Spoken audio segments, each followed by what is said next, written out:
Daf Kufyud Beis Amud Aleph, 4 lines from the top of the 2 dots. Kasheres Miftchei Chalukah. The Mishnah had a list of items that are mutter l'chadchila. That these are the types of knots that people tie and untie regularly, and therefore it's not a kesher shel kayama. It's not even doime. It doesn't even resemble a kesher shel kayama, so it's mutter l'chadchila. So the first on the list was the Miftchei Chalukah. A woman who has or anyone who has a tunic and it has straps that are tied from one end on both ends. The way Rashi describes it is that it has 2 flaps. The right one is tied on the left side is tied on the right one. So these are made to tie and untie regularly, because in order to put on the garment, one has to untie it and then tie it. So frankly, more pshita, well, of course, this is mutter. It's tied and untied regularly. We're talking, as we described, that it has 2 flaps. Then you might think, in order to take it off and put it on, it's not necessary to untie and tie both of them. One can remain tied, and the other one will be untied and tied. So you might think that one of them might be there, remain there permanently, and since we don't know which one, then it should be both should be also, because one might end up being a kesher kayama kamash malan, that they both will be tied and untied regularly, and one will not remain over there. And similarly, the laces, the straps for a hat. Pshita, again, the Gemara says pshita, in order to take off the hat, put on the hat, one has to tie and untie the strings to it. So pshita, that it's not a kesher kayama. Our answer is it's not so tight. You might think that the knot will remain in place, that the strings are tied. It's not tight, so one can put on the hat and remove the hat without untying and tying the strings. So perhaps that's what the woman will do, and then therefore the kesher will be kesher kayama kamash malan. Kamash malan, that she won't do that. The isha chos al sara o misha she'll have a concern that by removing the hat by force, she might remove some of her hair, and she doesn't want to remove any of her hair. So therefore, she'll be careful to untie it, tie it, and then untie it, and it's not going to remain there permanently. Uritzuas minol sandal. The next one on the list are the straps for shoes and sandalim. Itmar hitiritzuas minol sandal. If a person untie the straps of a minol and a sandal, tanechad chayav chatas.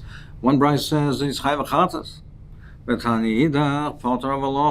it's not a deraisa, it's not a kesher kayama, but it is also midrabanan.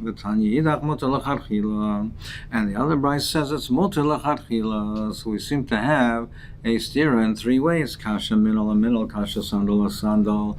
It's a kasha stira both in the case of a minol and a sandal a sandal. More answers: minol like kasha. A minol to a minol is not a kasha. Why is that? Diktani chayiv chatas, where it says it's chayiv chatas, has been the ushkafi. That's the strap, the knot that the shoemaker makes. When the strap is tied to the shoe, and on one end of it, it's permanent, so that the strap remains on the shoe. That's done by a shoemaker. That's a permanent knot. That's a kesher kayama. So if a person unties that knot, it's chayiv chatas. That's a kesher kayama. Now the strap then is wound around the foot and then tied again to secure the shoe.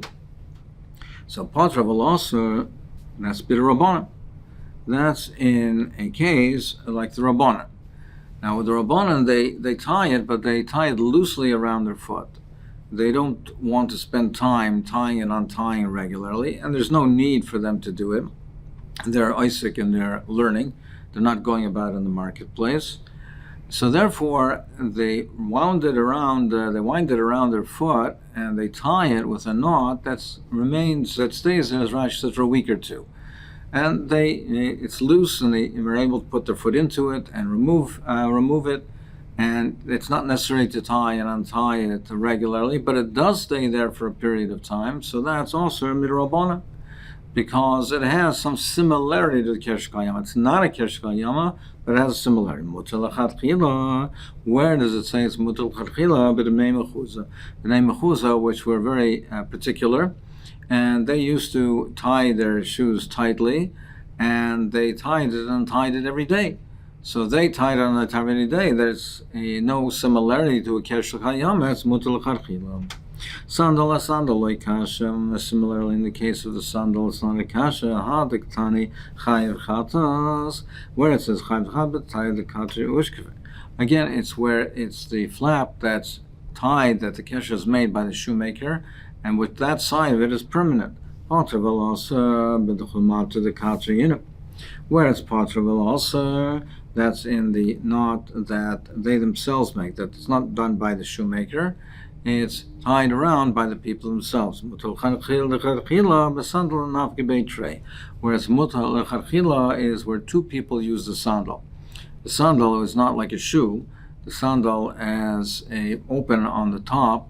It has less of a form than a shoe, and it can be used by two different people, even though they have two different shoe sizes. So therefore, if it's used by two people, it's tied and untied daily. One person ties it according to the size of his foot, and the other person then ties it according to the size of his foot. So it's tied and then untied. The other person uses it the next day and ties it according to his measurements. So that's tied and untied regular. It's mutal lechatchila. Rav Yehuda,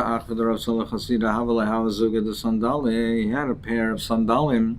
Zimnin did nafik be'yu. Sometimes he used to wear them. Zimnin did nafik be'yu. Sometimes his child used to do it. Also, the kamida Abaye. So he asked Abaye Shaila on Shabbos, is this mutter? Amaleki I gamnamai. Is it mutter to tie it and non-tie it on Shabbos? Amalei chayv chatas. He says chayv chatas. Amrle, he said to him, in astonishment, he said, Hashta Patavel also Kashli. He said, to me, my shaila was, is it also midrabanan, or is it mutal charchila? Or is it mutal charchila? But chayiv chatas, commonly you're telling me there's an isra deraisa that is chayiv chatas. We tie it, untie it regularly. So what kind of chayiv chatas? So my timer. Why should it not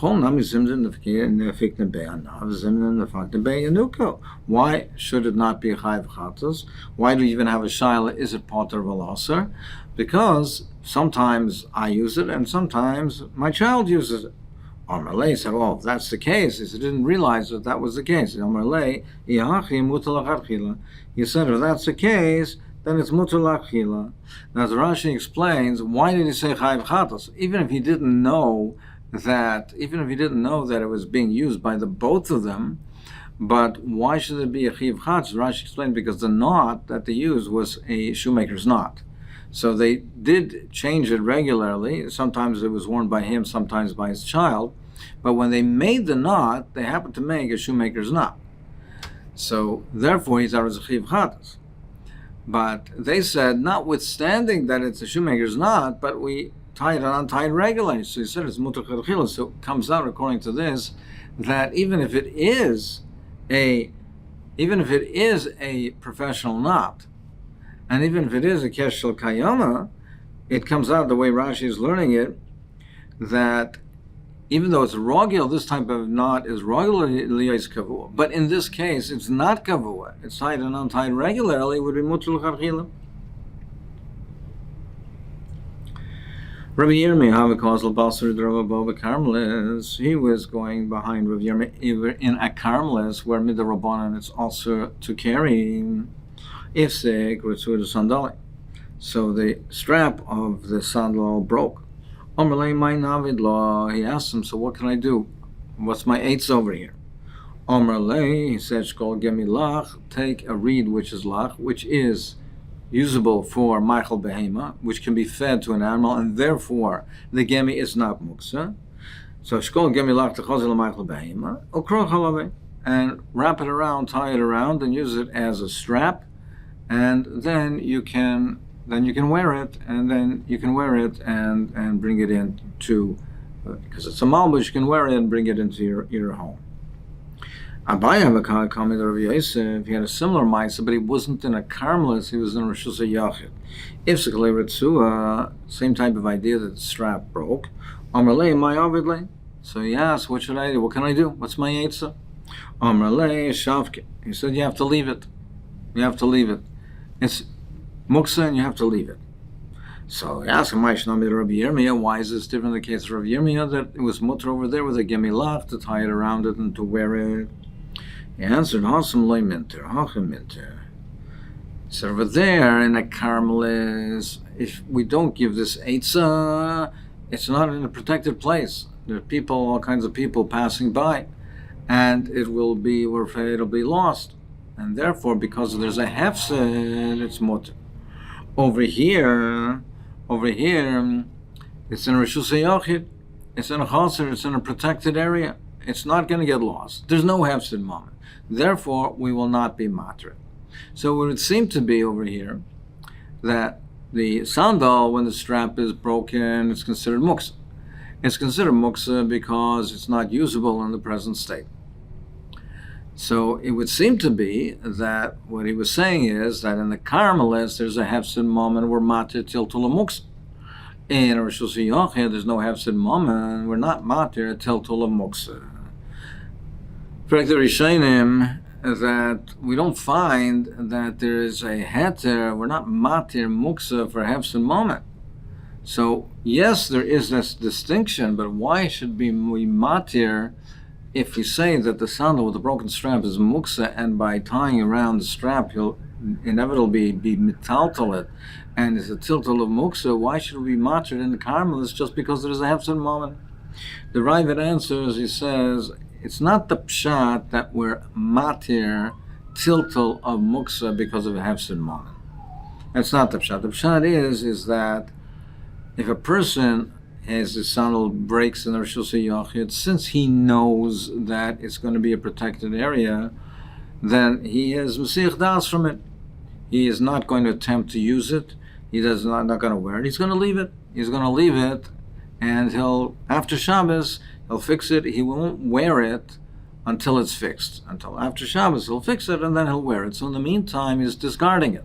So therefore, it becomes muksa. But in a Carmelis, since a person knows that if he waits till after Shabbos, it's likely going to be lost or stolen, so therefore, he has das on it, and he wants to use it even in its broken state. He'll make a makeshift, a kind of takana for it, and he'll mend it in a makeshift way, but he will want to wear it and use it because otherwise it'll get lost. So therefore, it's not muksa.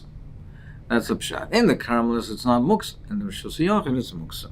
The Gemara v'hamanu di beina hafichna le'yamin l'sal. He asked, but why should it be muksa anyway? It's true that right now that it broke, the strap broke, and if it would be fixed, it would have a visible knot. As Rashi explains, the way the sandalim worked was that there were two knots. And if you have the shoe, you have the 2 feet, there's a knot here on the inside between the 2 feet, and there's a knot on the outside. So there's 2 straps over the sandal.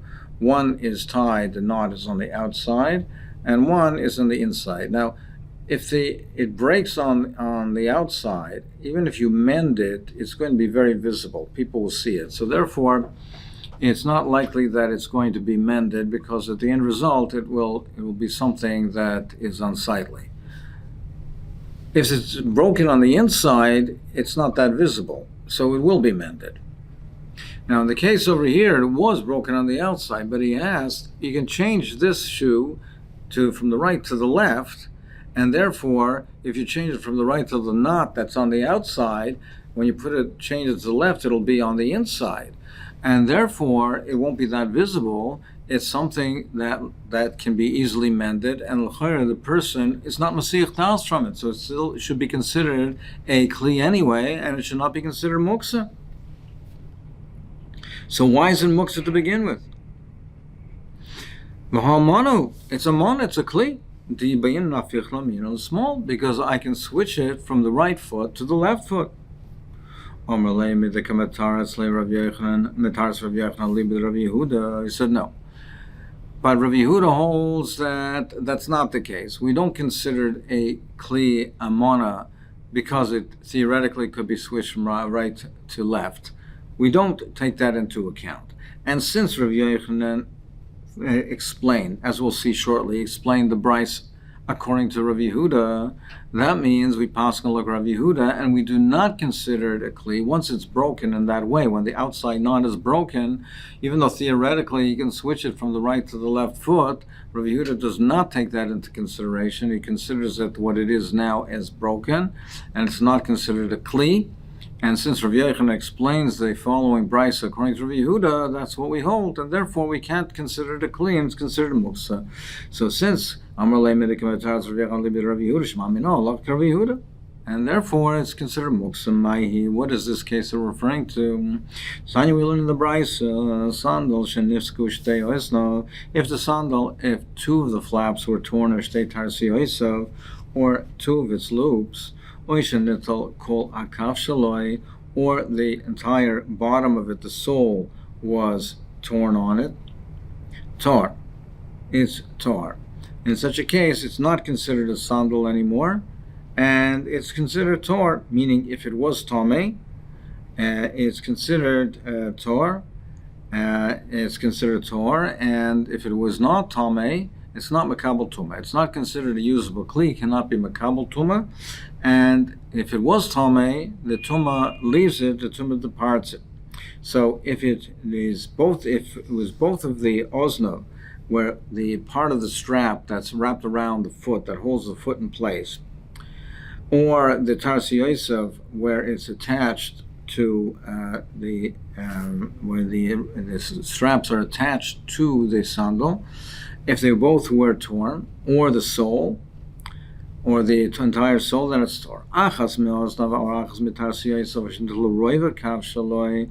if it's only one of them, or it's not all of the sole, it's only the majority, but the minority is still there, then it's tame, it's still considered a usable kli. Rav Yehuda says, if the inside, if it's torn on the inside, like we said, between the two shoes, it's not that visible, it's still considered a kli. It can be mended, it's still considered it's tame. But on the outside, where when you mend it, it'll be visible, a person won't do that, it's tor, it's not considered a usable kli.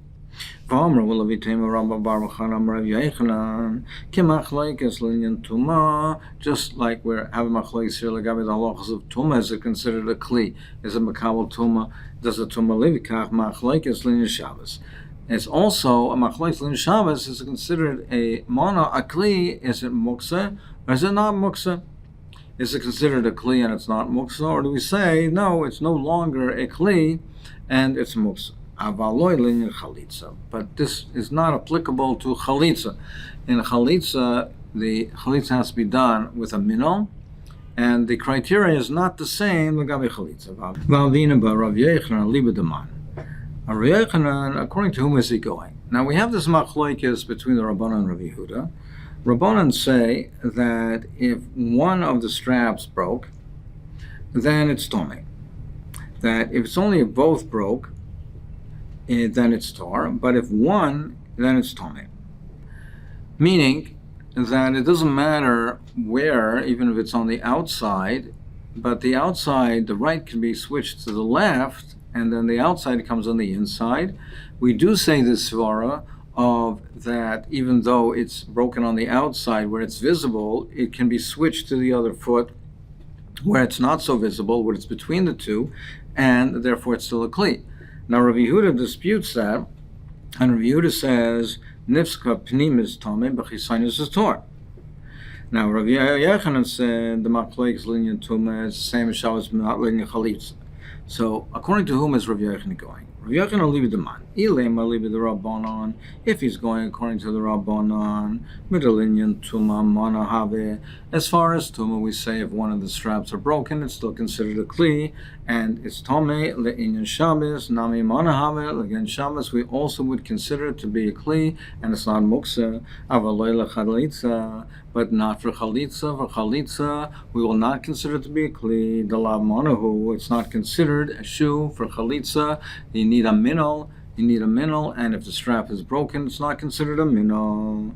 Now, how can that be? The chalitza has to be done on the right foot. But if a shoe that's for the left foot was used for the right, chalitza, it's a kosher chalitza. Now, according to the Rabbanan, if they say that it's considered a mana, even if the outside strap is broken, because it can be switched to the other foot, it's considered to be a shoe, it's considered to be a mana, then why would they pass for chalitza? Chalitza, you can use for the right foot a shoe from the left foot. So why should it be passed for chalitza? He can't be going according to the Rabbanan. So he must be going according to Rabbi Yehuda. And we say then if it was broken on the outside, we say legabi tuma, it's not considered a kli, it's tor. Le'inyan Shabbos nami lav manahu, and according to Shabbos it's also not a mana, and it's muksa. Avaloi lechalitza the manahu, but for chalitza we would consider it to be a minol. Is that the pshat? No. How can you say that? Where do we say that the left shoe for the right foot is a kosher chalitza?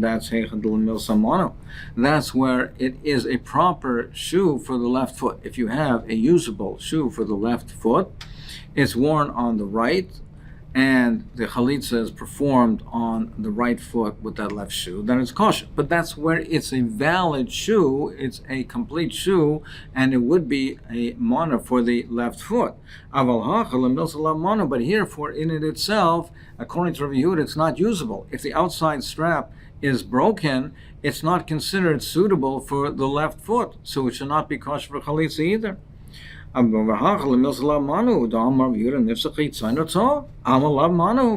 it's not considered a kli, so therefore it should not be considered valid for chalitza even on the right foot, because it's not considered to be a usable minol.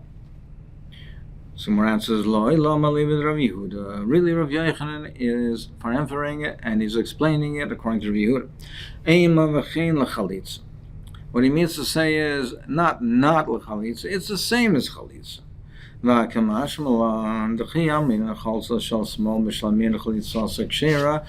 do we say this? That if you use the shoe from the left foot, it's on the right foot, it's a kosher chalitza. That's heicha de la milsa mono. That's where it is a usable shoe for the left foot. Aval hach la milsa la mono. But over here, it's not, where the outside strap is broken. According to Rav Yehuda, it's not considered a mon, it's not considered to be a usable shoe. So therefore, it's not kosher for chalitza. So therefore, what he's saying is that according to Rav Yehuda, all three halachas are the same. It's not considered a mana for tuma. If the outside strap is broken, it's not considered usable. And we don't say, well, he has the option to switch it over to the other foot. No, we don't take that into consideration. It's not the norm. And therefore, it's not considered to be a kli legabi tuma, so it's tor. Legabi Shabbos, it'll therefore be muksa. And for chalitza, it's not kosher for chalitza, because even though we say a left shoe on the right foot is kosher, that's where it's a valid, a usable, intact left shoe. But over here, when the outside is broken, it's not usable for the left foot. It's not, would not be kosher with chalitza on the right either. So you see that Rav Yochanan explains the brayso according to Rav Yehuda. It must be that he holds like Rav Yehuda, and we do not say that, well, it still should be considered a shoe because you can switch it over to the other foot.